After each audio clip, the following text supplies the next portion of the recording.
최근에 우리가 영국 자주포 사업에서 우리가 되게 사랑하는 K9 자주포라고 있거든요. 전 세계 수출 시장에서 60% 정도의 점유율을 차지하고 있는 굉장히 한국인이라면 이 굉장히 국뽕에 가득 차 있는 그런 자주포가 있습니다. 이 자주포가 영국 자주포 사업에서 우리가 이번에 독일의 그 KMW라는 방산업체가 있는데요. 여기서 자주포 RCH15라는 이 자주포한테 우리가 밀렸습니다. 근데 이제 여기서 분석한 내용을 보니까는 방산 선진국의 높은 벽을 다시금 확인했다. 이렇게 이야기를 하거든요. 그게 뭔 말이냐면은 우리는 방산을 수출할 때 우리보다 방산 선진국에 수출을 하는 경우가 거의 없거든요. 우리가 미국에 수출을 하지 않듯이 영국도 우리보다 위에 랭킹이 높기 때문에 거의 수출을 못 했는데 이번에는 할 수 있을까? 라고 기대를 했는데 안 됐다는 거예요. 우리가 높은 벽을 다시금 확인을 했다고 하는데 이 분석이 사실 맞는가라고 우리는 의문을 한번 제기해 볼 필요가 있습니다. 우리가 방산을 어떤 이해를 할 때 단순하게 무기 체계를 비교를 해놓고 이해를 한다는 것은 굉장히 어떻게 보면 잘못된 해석을 낳을 수가 있거든요. 이 방산 수출이라고 하는 것은 다양한 정치적 변수, 경제적 변수, 여러 요소들이 작용을 하기 때문에 다양한 측면에서 이해를 해봐야 되는데요. 안드레 교수님께서는 영국이 독일의 자주포를 선택했다라고 생각하십니까? 왜 주요한 요인이 개인적인 의견으로 어떤 것 때문에 독일의 자주포를 선택을 한국을 싫어하나요, 영국이? 싫어하나요? 싫어하진 않죠, 한국을. 싫어하지 않죠. 그런데 왜 독일을 선택했냐고요? 우리 한국인들은 K9 자주포를 너무 좋아하는데 왜 독일을 선택했을까요? 개인적인 의견은 어떻습니까? So I would say probably two reasons two for reasons. this. 두 가지 이유가 있다고 합니다. So first reason, it's just the European sort of unity that we have. 공동체 의식. Historically, there's been a lot of conflict between Germany and the UK recently, but through the European Union, especially recently through NATO, now there's a lot of unity. 군사 동맹이 주요할 것이다. So that's one of the first more political reasons, to be honest.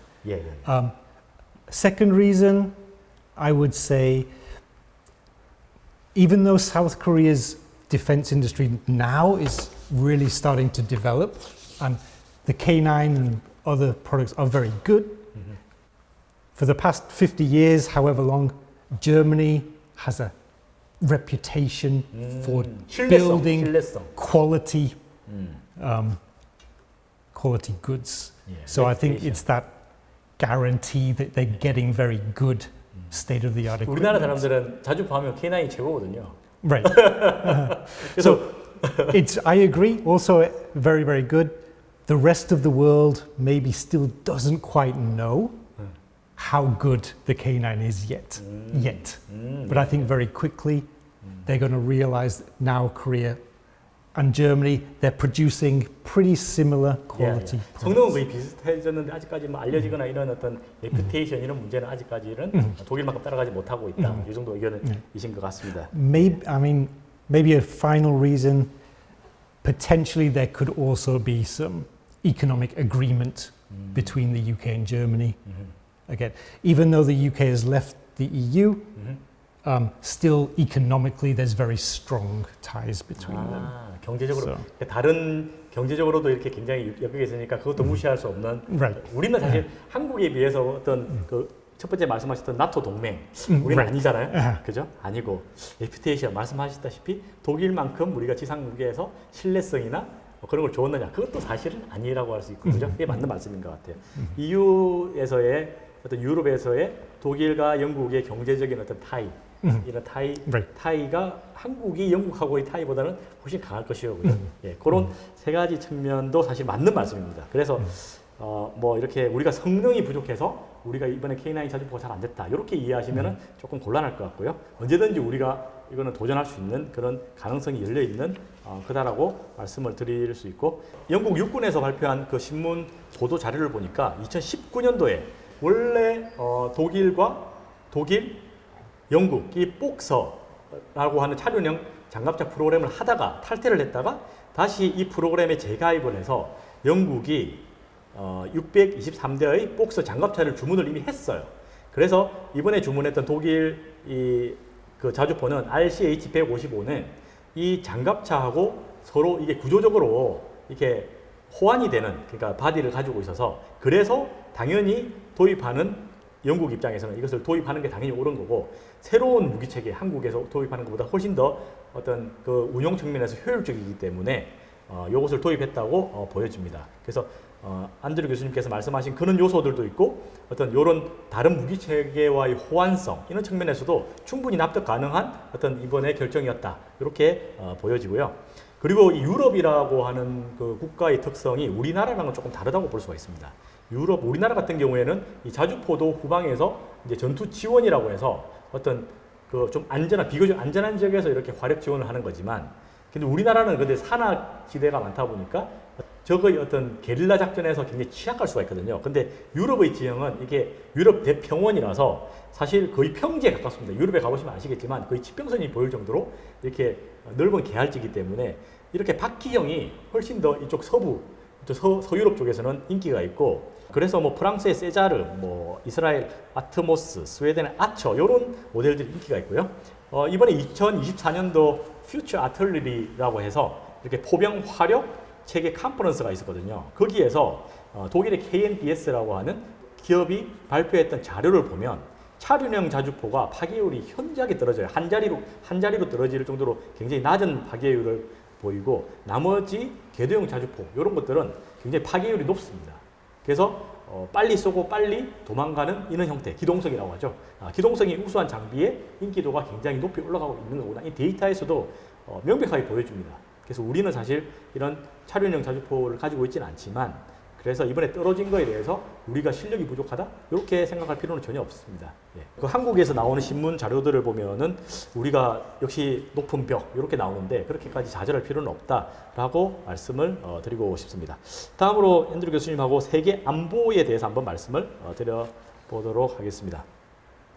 전 세계 국방비가 이게 표를 보시면 아시겠지만 이게 90년도부터 해서 2022년도까지 이렇게 세계 국방비를 한번 찍어봤는데요. 이게 국방비가 이게 가운데가 우리가 지금 점선으로 표시한 요 선이 지금 평균선이라고 본다면, 우리가 90년도부터 한 2000년대 초반까지는 전체적으로 세계 평화 시기였기 때문에 국방비가 전체적으로 굉장히 많이 낮았어요. 근데 최근 들어서 굉장히 국방비가 급격하게 증가되고 있습니다. 예, 그리고 전 세계 무기 거래 추이도 확실하게 보이는 게, 여기서 S1이 전반기고 S2가 후반기라고 5년씩 쪼개볼 때, 지금 2000년도 들어와서는 계속 세계 무기 거래 가치 어떤 추이들도 계속 증가하고 있습니다. 여기서 우리가 TIV라는 어떤 무기 가치를 나타내는 단위가 나오는데요. 이것은 우리가 무기라는 것이 어떤 가치를 정확하게 얼마다라고 이야기를 못하기 때문에, 이게 스톡홀름 국제평화연구소에서 우리가 뭐 원화, 달러처럼 그냥 무기에 대한 공통된 단위를 정해놨거든요. 이걸 TIV라고 보시면 되고, 그래서 중요한 포인트는 2000년도 이후부터 무기 어떤 거래에 전 세계적으로 거래되고 있는 가치들이 점점 증가하고 있다는 것을 알 수 있습니다. 이것은 전 세계 국방비와도 굉장히 맞아떨어지는 이런 데이터라고 볼 수가 있겠죠. 여기에 맞춰서 방산업체 주가들도 보면 록히드 마틴의 주가는 크게 올라가지 않아요. 그죠? 네. 어떻게 생각하십니까? 혹시 록히드 마틴 주식 가지고 계신 건 아니시죠? 저 없습니다. 아마 제가 볼 때는 록히드 마틴이라는 회사는 전 세계 방산 1등 기업이거든요. 그래서 이 국방비가 증가하는 거에 비해서 뭐 안 오르는 건 아니지만 그러니까 2020년 코로나 이후로 한 2배 정도 올랐는데, 그 이유는 계속 1등이기 때문에 앞으로도 계속 1등이고, 그래서 어떤 성장세가 그렇게 돋보이지 않기 때문에 오름세가 좀 적다라고 이해할 수 있을 것 같습니다. 자, 록히드 마틴에 이어서 라인메탈도 보시는 바와 같이 2022년 2월 24일 날 우크라이나 전쟁이 발발을 했는데요. 그 이후로 대략적으로 보면 한 5배 이상은 오른 것 같죠. 예. 그래서 우리나라만 지금 방산이 잘 되고 있는 게 아니고 전 세계적으로 방산이 굉장히 지금 호황기에 들어서 있다는 것을 알 수 있습니다. 그 다음 볼 데이터는 한화 에어로스페이스와 현대로템, LIG 넥스원. 이 데이터는 며칠 전에 제가 이제 찾아서 넣은 데이터인데요. 최근 오늘까지만 해도 또 계속 끝도 없이 우리가 예전에 비트코인이 한참 오를 때 그 모습을 보는 듯한 느낌을 줄 정도로 우상향을 계속하고 있습니다. 약간 걱정이 됩니다. 그게 언젠가는 떨어질 텐데 약간 걱정이 되는 그런 상황에 이루고 있습니다. 정리해 보면 전 세계 국방비가 증가가 계속되고 있고 무기 거래도 계속 증가가 되고 있어요. 그 중에 이제 모든 국가들이 지금 우리나라뿐만 아니고 뭐 다른 국가들 예를 들면 튀르키예 이런 국가들까지 무기 거래가 급격하게 증가하고 있습니다. 그래서 이런 어떤 국방비가 증가가 되고 무기 거래가 증가가 된다는 것은 어떻게 보면은 전 세계적으로 리스크가 점점 증가되고 있다. 이렇게도 볼 수 있거든요. 안드레 교수님께서는 국제 관계적 측면에서 안보 상황이 앞으로 어떻게 될 것 같습니까? 되게 중요한 질문이잖아요. 우리가 감내해야 될 리스크까지 다 이제 한번 의견을 한번 들어보는 건데 아마 오늘 질문 중에서 거의 제일 중요한 질문이 아닐까 생각됩니다. 한번 의견 한번 부탁드립니다. 일단 뭐 별로 좋은 소식 없는 것 같습니다. 국제 관계 이론에 따라서요. 위기가 지금 예. 증가되고 있다는 거죠?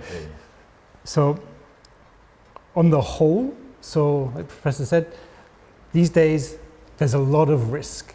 There's many, if you look at the news, and I'm always telling my students, every day you should be looking at the news, international news, just to see what is happening. Every day something is happening in Asia, in the Middle East, in Europe, in America. There's risk everywhere. And what we're starting to see really is quite big alliances forming. So we're starting to see China and Russia and Iran and several countries, North Korea, starting to align. And at the same time, we're seeing Europe and America and Canada also aligning, and we're starting to see these big alliances. Plus, we have the war with Ukraine, which is now dragging into its third year. We have the Israel-Gaza and now Israel-Hezbollah starting to spill over. It's everywhere you look, there's risk. And so it's no wonder that people are buying more and more weapons. 그러니까 전 세계적으로 계속 눈만 뜨면 새로운 뉴스가 나올 정도로 많은 리스크가 계속 일어나고 있는 게 현 세계의 상황이고, 그리고 제일 큰 거는 양분화, 그러니까 권위주의, 북중러, 그러니까 자유진영, 이렇게 양분화되고 있는 권위주의와 자유진영, 이렇게 우리가 이야기하는데요. 이런 것들이 지금 굉장히 리스크로 작용하고 있다, 이렇게 말씀을 하고 계십니다. 그렇죠? And so if we look at it from a international relations point of view, if one country starts to militarize, so militarize is 군국주의, militarism. If this country is militarizing, 그럼 the 이웃 나라 sees this and the neighboring country also militarizes. But because this country starts militarizing, this country militarizes even more. So this is what we call security dilemma. Okay, so every country has to militarize, but the problem is, the dilemma is, when do we stop? And there's no answer to that, which means every country keeps spending more and more money on military. And as we saw in World War I, this was a big cause of World War I, when you have big militaries and lots of risk and lots of tension, it ends up with war. 근데 국제 관계 측면에서 그 한 개의 국가가 어떤 군국주의, 그러니까 군사화, 어떤 군사력을 키우게 되면 이게 도미노 효과라고 하죠. 도미노 효과처럼 다음 나라가 거기에 대해서 침략을 안 당하기 위해서 또 군사화를 시키고, 이런 도미노 효과가 점점 이제 악순환의 고리를 가지고 있는 것 같다. 그걸 이제 시큐리티 딜레마라고 말씀을 하셨는데요. 안보적인 딜레마다. 그래서 이게 점점 이제 굳어지고 있는 그런 상황이 아닌가, 이렇게 말씀을 하십니다. 그죠? 네. 그래, 문제는 네네. 이 군사력 끝이 없어요. 왜냐, 우리나라만 끝내버리면 옆에 나라 계속 뭐 생산시키면, 그럼 결국에는 5년, 10년 후에 우리는 엄청 약해지는 거죠. 그렇죠. 그래서 우리도 끝날 수 없어요. 그러니까 이게 6.25 때도 북한이 많은 전차를 보유하고 있었지만 우리는 전차가 한 대도 없다 보니까 쉽게 우리가 점령을 3일 만에 서울을 이렇게 점령당하는 그런 일이 발생할 수도 있다. 그렇기 때문에 한 나라가 군사력을 증가시키면 다른 나라도 연쇄적으로 증가시키는 그런 지금 순환고리에 와 있지 않느냐 이렇게 말씀을 하십니다. 네. 그죠? 그래서 앞으로 안보 상황이 이제 이렇게 되다 보니까 더더욱 이 안보 상황이 사실 중심에는 어떤 미국과 중국의 경쟁이 가장 중심적인 역할을 하고 있지 않나라고 보여지거든요. 그렇죠? 근데 영국 같은 경우에도 왜 그런지는 모르겠지만 미국이 인도 태평양에 되게 관심을 굉장히 큰 관심을 쏟고 있는데 영국도 저 멀리 있지만 인도 태평양에 관심이 많더라고요. 그럼 왜 그런 걸까요? So for the UK, I think historically because of the colonial ties that we used to have, that's why we have quite a lot of interest here. 이쪽 지역에 옛날에 식민지 때문에 관심이 많아요. Yeah. 그게 제가 이게 외국 자료들을 항상 많이 보는데 왜 그 오커스에 왜 영국이 그 어떻게 보면은 호주의 호주를 어떻게 보면 무장화가 핵심인 오커스 동맹에 영국이 왜 그저 별 관련도 없어 보이는데 거리적으로 지리적으로 보면 So as far as I know, the Australian military is still controlled by the UK. So our king is still the head of state of Australia. 그게 옛날에 So, 식민지부터 지금까지 Same 계속 for Canada as well. 계속 이어지고 있는 거네요. 예. 어떤 국가 간의 어떤 그 연결 그 아직 남아 있습니다. 우리나라라고 생각하는 거예요. 예. 같은 나라라고 아직 남아 있습니다. 그 동맹 그 끈끈함이 있는 거예요 아직까지도. 복잡한데 어느 정도 특히 호주 같은 경우에는 네. 독립 많이 시켰는데 네네. 그래도 어느 정도 그 남아 있습니다. 그래요. 그래서 영국은 생각보다 앞으로는 뭐 자료에 보면은 앞으로 인도 태평양에 조금 더 신경을 써야 할 것 같다 뭐 이런 이야기를 많이 해요. 인도가 왜 자꾸 그 영국이 왜 자꾸 인도 태평양에 관심이 이렇게 많지? 이렇게 저는 굉장히 그게 궁금한 점 중에 하나더라고요. 그래서 이 정도 이해하고 그 영국의 국방비를 한번 우리가 살펴보도록 하겠습니다. 우리가 영국 하면은 해가 지지 않는 나라, 아까 앞에도 이야기했다시피 굉장히 군사력으로 굉장히 강국이었는데 지금 보면 사실 그렇지가 않습니다. 보면 이 한국하고 비교해 놓은 자료를 보면 이게 확실히 이 병력 구조를 보니까 지향하는 바가 서로가 틀려요. 한국은 보면은 육군 중심이라는 것을 알 수가 있죠, 그죠? 그 다음에 잠수함 일부, 그 다음에 전투기가 있고 공중급유기는 4대가 있습니다. 그래서 뭔가 이렇게 북한의 어떤 도발에 준비된 어떤 육군 중심에 준비된 그런 군대라고 볼 수가 있고 영국 같은 경우에는 육군이 너무 적어요, 그죠? 한국에 비하면 8만 정도밖에 안 됩니다. 네. 해군 같은 경우에 해군이 이제 항공모함이 2척이 있죠. 핵추진 잠수함 7척. 그러니까 여기서 알 수 있다시피 영국은 어떤 근처에 있는 자국 방어가 아니구나. 요걸 좀 느낄 수가 있죠. 여기서. 그 다음에 공군으로 와서는 공중급유기가 9대. 요걸 볼 때도 근처의 작전을 이게 염두에 두고 이 병력 구조를 가지고 있는 게 아니구나. 장거리 작전 이런 것을 염두에 두고 있구나. 요것을 알 수가 있습니다. 확실히. 그래서 한국하고 영국은 이미 어떤 병력의 어떤 군 구조를 빌딩하는 데 있어서 굉장히 구조가 다르구나. 이런 것을 알 수가 있고요.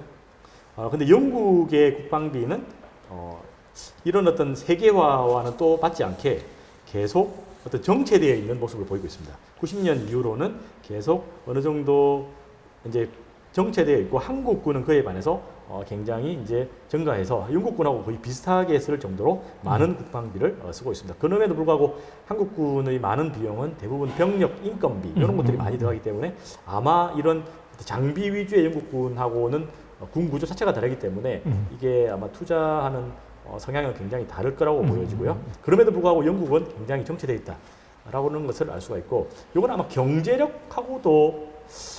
경제력과 굉장히 관련이 있을 거라고 보여지고요. 국방비에서 GDP의 비율이 영국은 생각보다는 많이 쓰고 있지는 않습니다. 그죠? 국방비 GDP 비율을 보면 우리나라는 대략적으로 한 3% 정도 쓰고 있는데요. 영국은 생각보다는 뭔가 국방력에 투자하기에는 정치적으로 많은 어떤 어려움이 있어 보이고요. 정부 지출 비중도 대한민국은 대략 한 10% 보다 조금 더 쓰고 있거든요. 정부 전체 예산에서. 근데 영국 같은 경우에는 5% 정도로 하여튼 전체적으로 국방에 뭔가를 지출을 하고는 싶은데 뭔가 국민들의 눈치를 많이 보는 느낌이 많이 들어요. 그렇죠? 그래서 아마 최근에 또 이렇게 영국이 정치적으로 많은 변화를 겪었는데요. 지금 그 토리당을 기반으로 한 영국의 보수당이 이번에 이제 물러나고 노동당으로 이제 완전히 정권이 교체가 됐는데 그래서 이런 영국의 세계적인 어떤 국방의 어떤 패권에서 참여하고 싶어하는 욕심, 그에 맞지 않은 국방비 지출. 앞으로는 영국이 국방비 지출 어떻게 될 것 같습니까? 앞으로 세계에 대한 어떤 국방에서의 역할, 그러니까 이게 보수당에서 노동당으로 이제 바뀌었는데 어떤 국방 쪽에서 변화가 있을까요? 굉장히 어려운 질문인데요, 이것도. 그죠? 예, 다 예측이죠, 그죠? 이거 순수하게 개인적 의견입니다. 답을 이야기할 수도 없어요. 어떻게 알겠습니까, 그죠? 우리가 그래도 영국인이시고 영국의 정치 쪽에 공부를 하고 계신 분이라서 개인적인 의견을 한번 여쭤보는 겁니다. So I think overall, historically, the UK has been, again, like we said, from the Industrial Revolution, one of the strongest countries. It's been the balancer, and it's always spent money on defence. I don't think that's going to change, regardless of whether it's Conservative or the new, we call Labour Party, 노동당. It shouldn't change a lot. And in fact, based on recent events, so the war with Ukraine, the war in Israel, most of Europe, not just the UK, but all European countries are now realizing they need to spend more on defense. They haven't been spending enough. So the UK actually, if you look at the figures, compared to Germany, compared to France, compared to the Western European countries, always spends a little bit more.